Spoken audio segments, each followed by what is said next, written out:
Nagarjuna Sagar project గేట్లు మళ్లీ తెరుచుకున్నాయి. ఎగువ ప్రాంతంలో కురుస్తున్న వర్షాలతో ప్రాజెక్టుకు వరద ప్రవాహం కొనసాగుతోంది. దీంతో నాగార్జున సాగర్ ప్రాజెక్టుకు చెందిన 2 గేట్లు ఎత్తి నీటిని దిగువకు విడుదల చేస్తున్నారు. 2 క్రస్ట్ గేట్లను 5 అడుగుల మేర ఎత్తి దిగువకు నీటిని రిలీజ్ చేస్తున్నారు. ప్రాజెక్టు ఇన్ఫ్లో 60,522 క్యూసెక్ల వరద వస్తుండగా అవుట్ఫ్లో కూడా అంతే ఉంది. ఇక ప్రస్తుతం ప్రాజెక్టులో పూర్తిస్థాయి నీటి మట్టం ఉండగా ప్రధాన జల విద్యుత్ కేంద్రాల్లో విద్యుత్ ఉత్పత్తి కొనసాగుతోంది.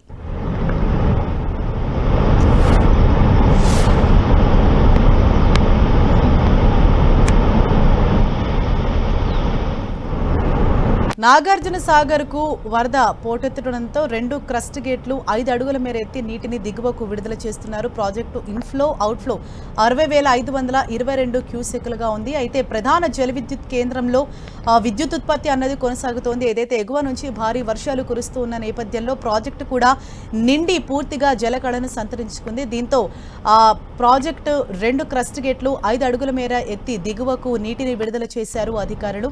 ప్రాజెక్టు ఇన్ఫ్లో అలాగే అవుట్ఫ్లో కూడా ఆ పూర్తి స్థాయి నీటి మట్టానికైతే చేరుకుంది. 60,522 క్యూసెక్లుగా ఉంది.